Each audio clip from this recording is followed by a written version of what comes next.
오늘도 하나님의 은혜가 함께 하시기를 예수 이름으로 축원합니다. 세상에는 보이는 육적 세계와 보이지 않는 영적 세계가 있습니다. 대부분 보이는 육적 세계는 시한적이고 사라져갈 것들이고 영적 세계 가운데는 영원한 것들이 있습니다.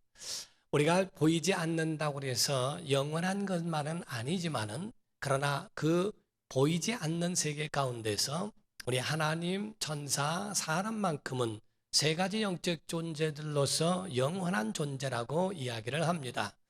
우리가 보이지 않는 마음이나 우리의 가스나 전파나 이런 것들은 그 사람이 죽으면 마음도 사라지게 되고 또 전파나 그런 가스 같은 경우도 한번 사용하면 보이지 아니하나 존재하고 존재하지만 시한적이고 사라져가는 것들이 많이 있습니다.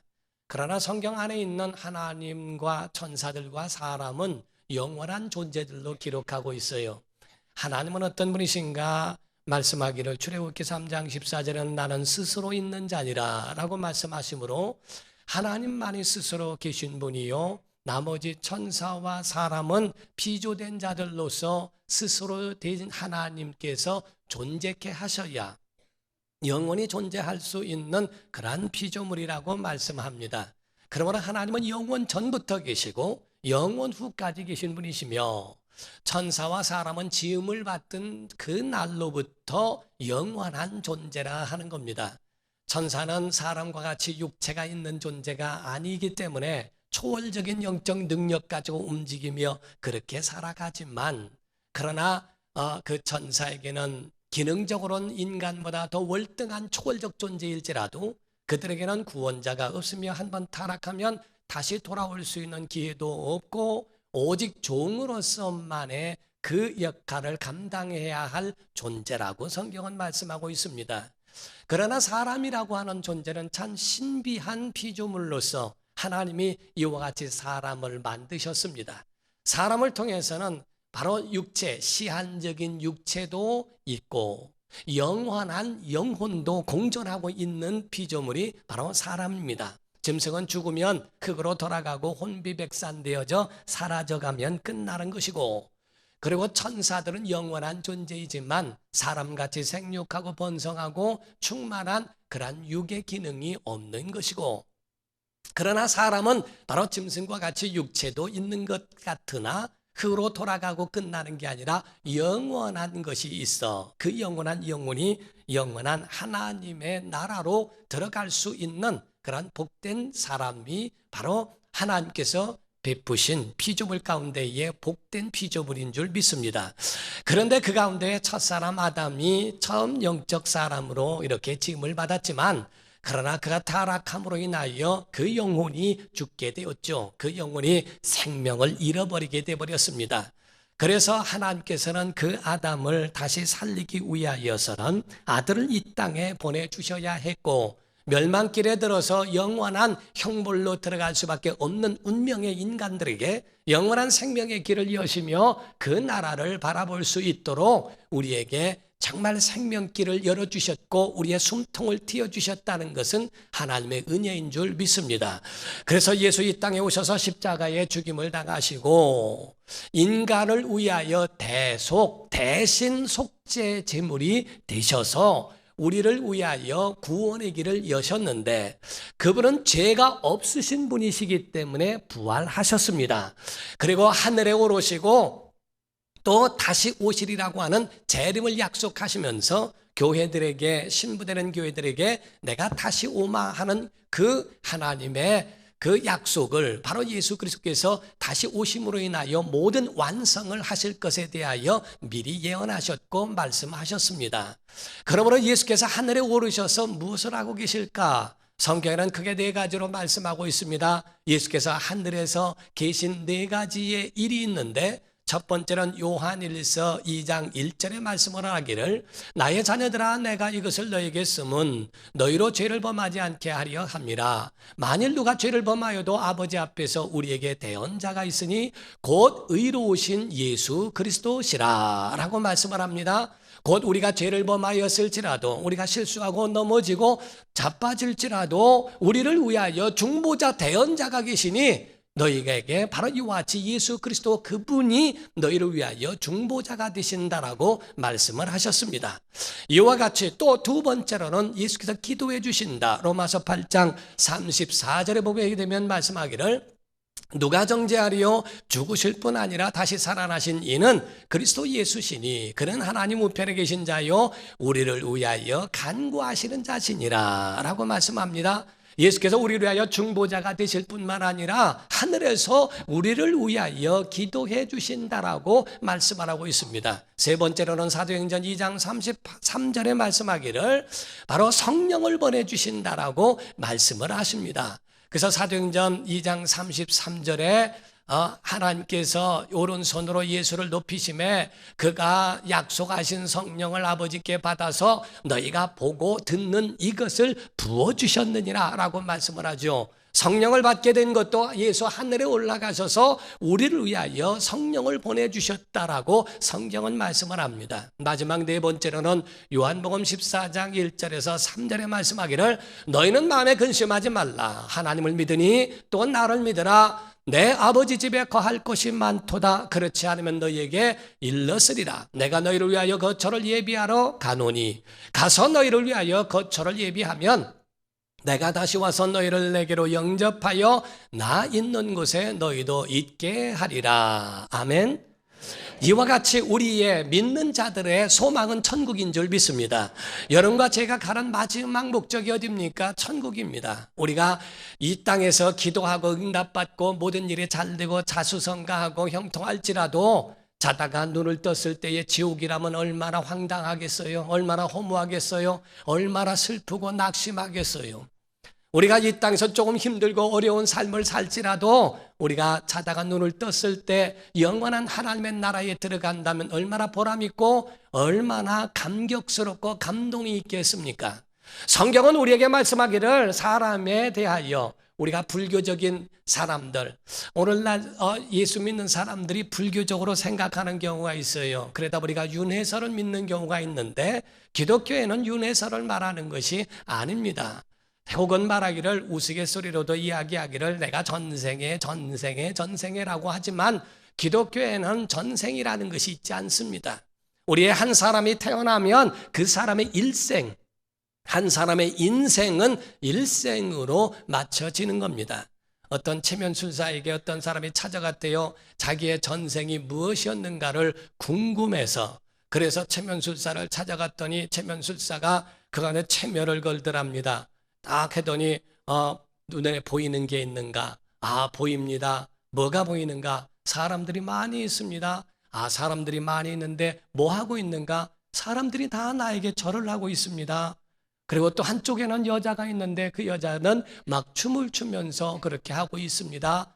그때 이제 거기서 그럼 깨어나라고 딱 깨어났어요.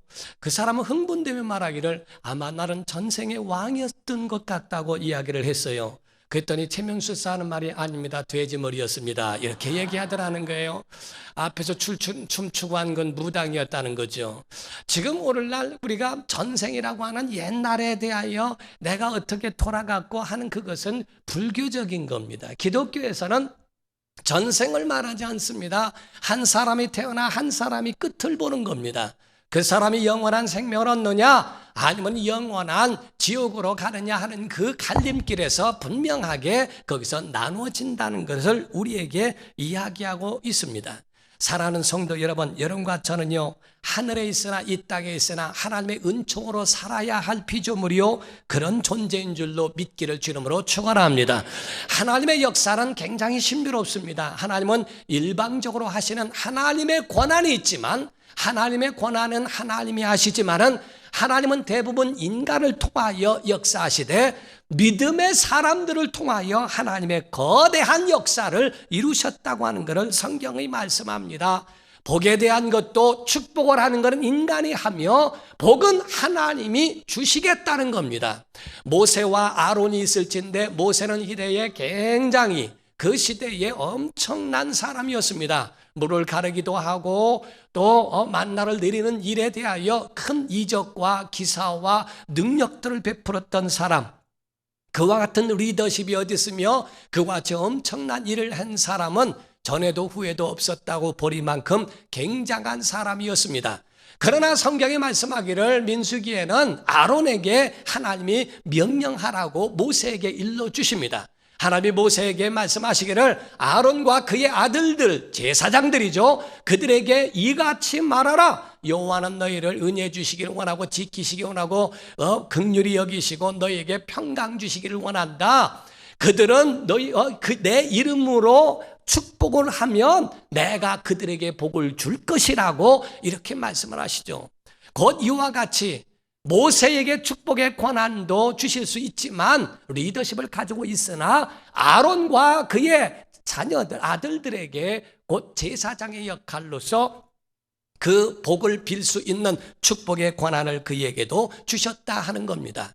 왕은 왕이고 또 거기에 대해 선지자와 제사장의 역할을 같이할 수도 있지만은 그러나 그 가운데에 각각 모든 직분에 있어서는 할 일이 각각 다르고 있다는 겁니다. 사울도 그렇고 다윗도 그렇고 사무엘이라고 하는 선지자에 의해서 왕으로 세워진 것에 대하여 이야기하고 있어요. 하나님은 한 사람을 얼마나 귀하게 여기시며 중요하게 여기시는가. 여러분과 저는 하나님의 작품인 줄 믿습니다. 에베소서 2장 10절에 보면 말씀하기를 하나님이 우리를 지으셨다라고 되어 있습니다. 하나님이 우리를 만드신 바라 선한 일을 위하여 지으셨다라고 말씀하는 것처럼 하나님의 걸작품이요 하나님의 명품과도 같은 겁니다. 우리가 피카소 같은 사람의 그림을 볼진데 이건 어린아이도 이 정도는 그리지 않겠는가라고 할 만큼 굉장히 이해되지 못하는 그러한 그림들도 많이 있습니다. 그러나 우리가 피카소의 그림을 보면서 우리가 감히 그에 대하여 평가할 수 있습니까? 화가도 아니고 그런 거기에 대한 전문적인 지식도 없는데도 불구하고 피카소에 대하여 이 사람은 이 그림도 아니다 하고 그에 대하여 비평할 수 있는가? 화가도 그에 대하여 피카소에 대한 그림을 굉장히 높이 평가하고 있는데 일반 사람들이 거기에 대해서 함부로 평가하지 못하죠. 하물며 하나님이 우리를 지으셨다고 하는데, 하물며 하나님이 우리를 작품이라고 하시는데 어떻게 하나님에 대하여 평가할 수 있는가? 그래서 사람을 업신여기지 말라는 겁니다.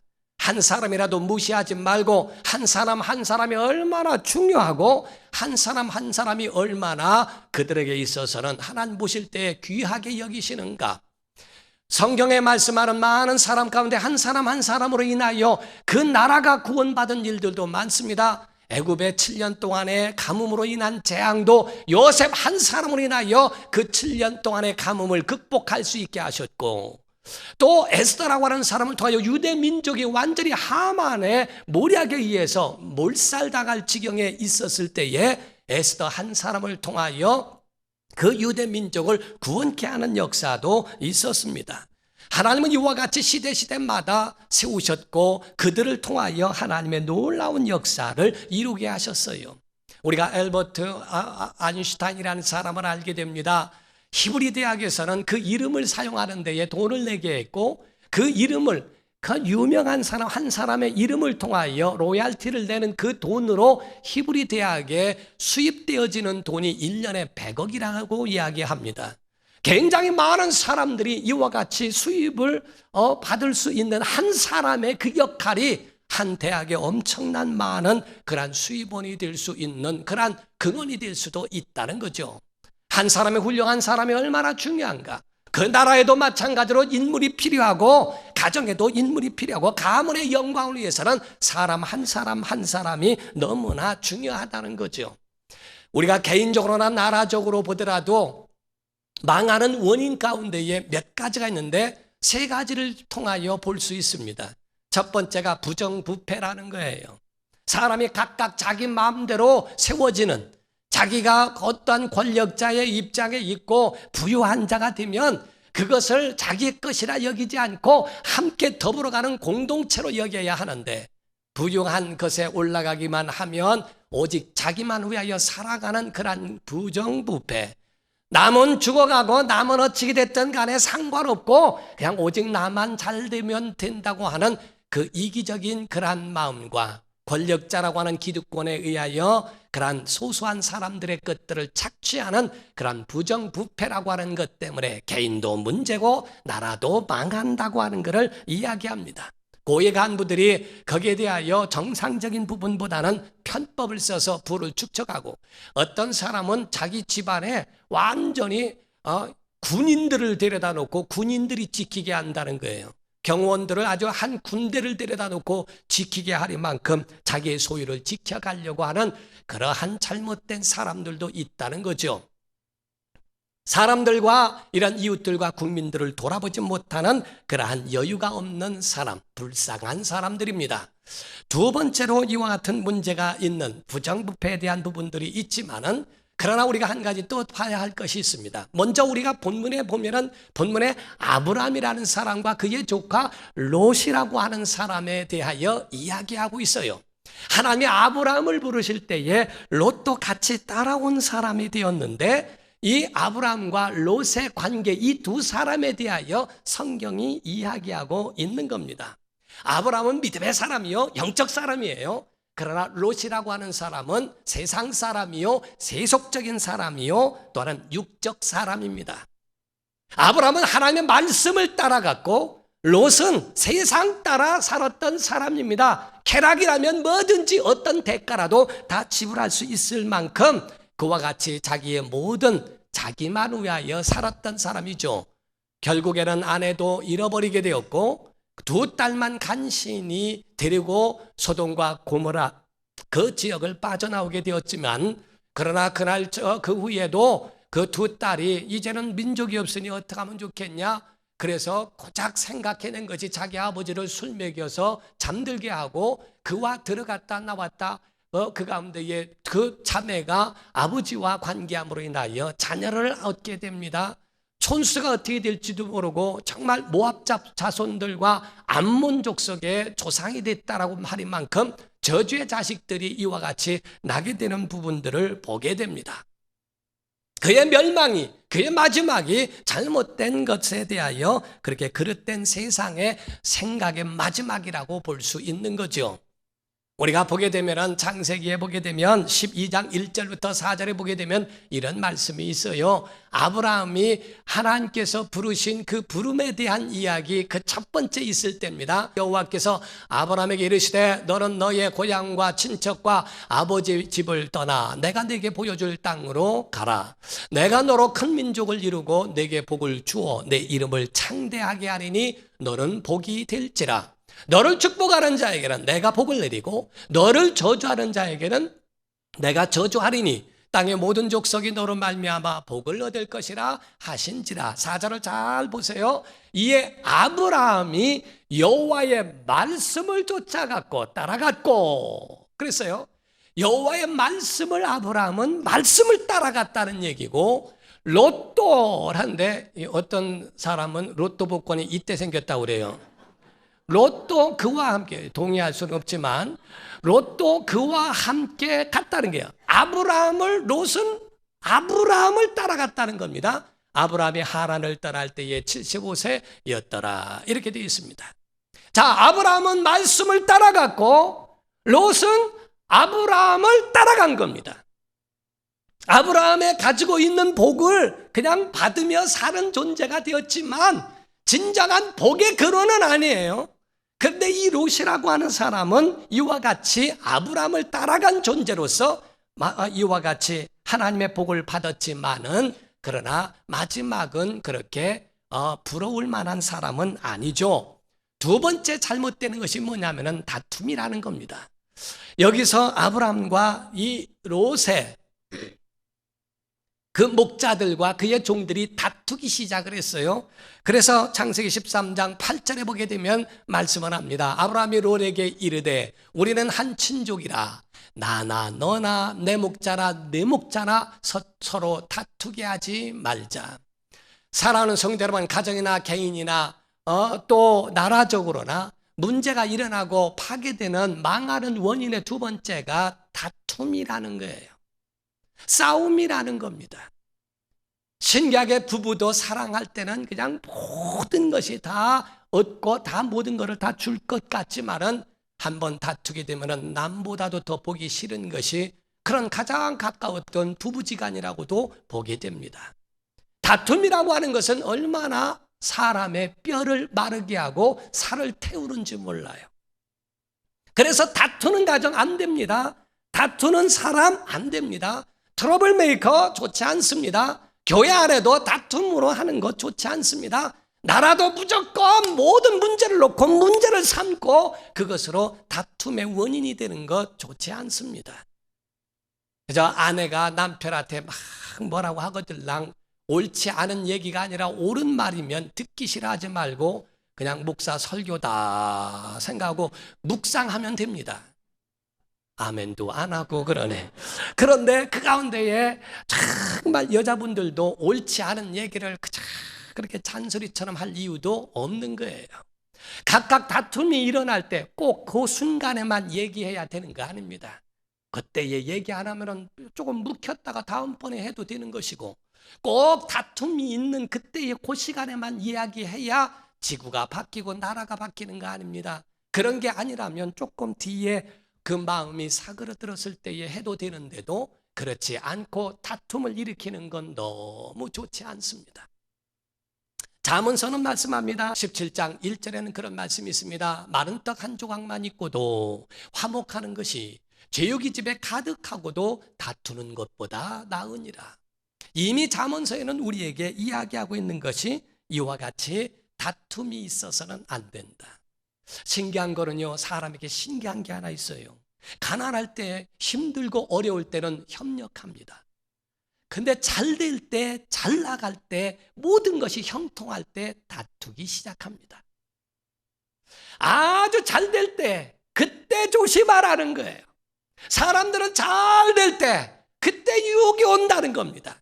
사람들은 어렵고 힘들 때는 서로가 협력하고 돕고 서로가 그걸 극복하려고 하지만은 그러나 잘 될 때는 왜 내가 더 갖니? 네가 더 갖니? 왜 내가 더 해야 되느냐? 나는 왜 이것밖에 안 되느냐? 그것 가지고 다툼의 원인이 되어져서 굉장한 문제가 가난할 때보다 부유할 때가 더 문제가 된다는 거죠.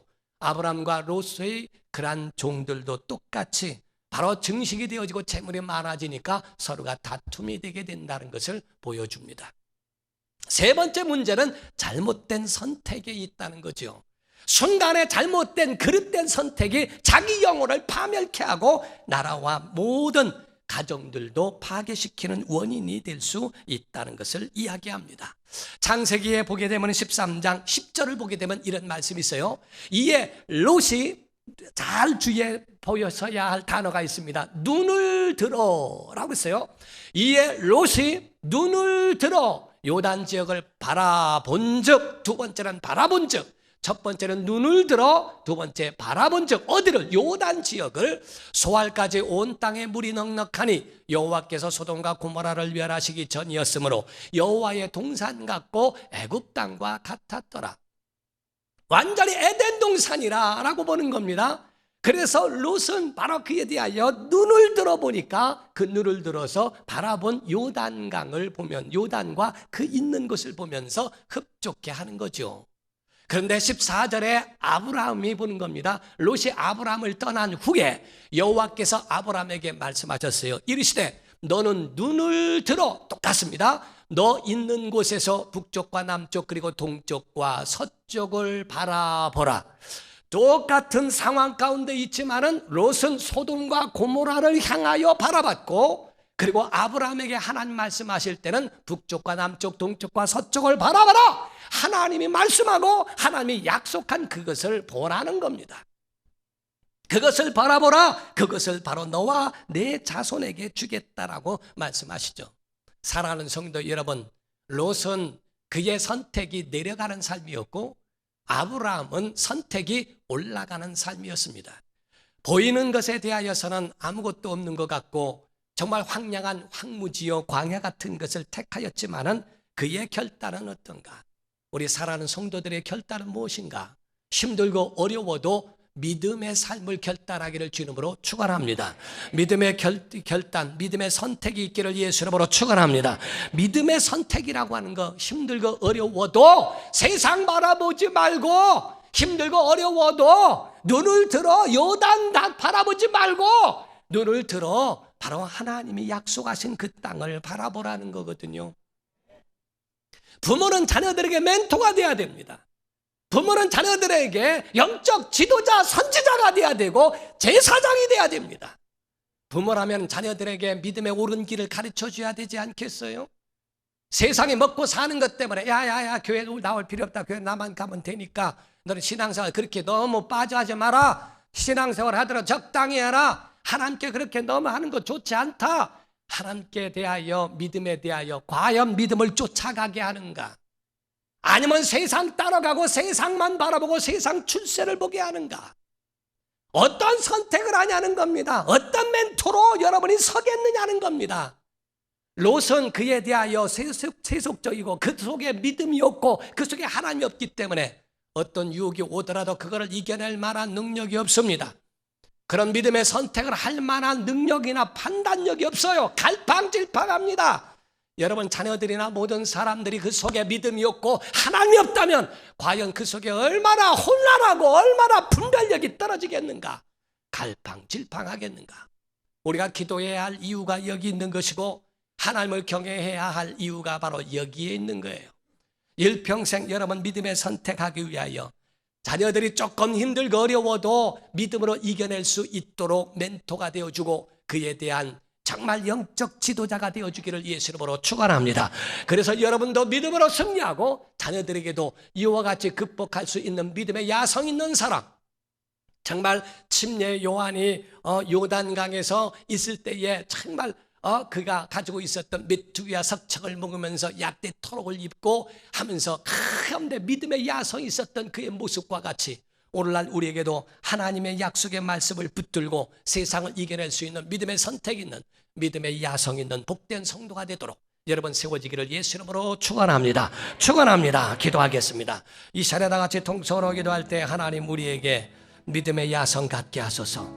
하나님만 섬기고 눈을 들어 주님 바라보게 해 주옵소서 하고 정말 주님 따라가는 믿음이 될 수 있도록 도와달라고, 하나님의 은혜로 사는 자 될 수 있도록 역사해달라고 우리 다 같이 간절한 마음으로 통성으로 기도하시겠습니다. 살아계신 아버지 하나님, 주님의 은혜와 사랑을 감사를 드립니다. 저들 모두가 다 믿음의 영적 야성이 있기를 원합니다. 살아있는 믿음이 되기를 원하며 하나님의 권능이 우리 살아가는 모든 교우들에게 임하여 수 있도록 역사하여 주시옵소서. 우리 속에 하나님의 능력이 있기를 원합니다. 우리 속에 하나님의 도우심이 있기를 사모합니다. 주님, 우리 영혼을 붙잡아 주시고 우리 영혼에 한량없는 은혜를 부어 주시옵소서. 주의 권능이 임하게 하여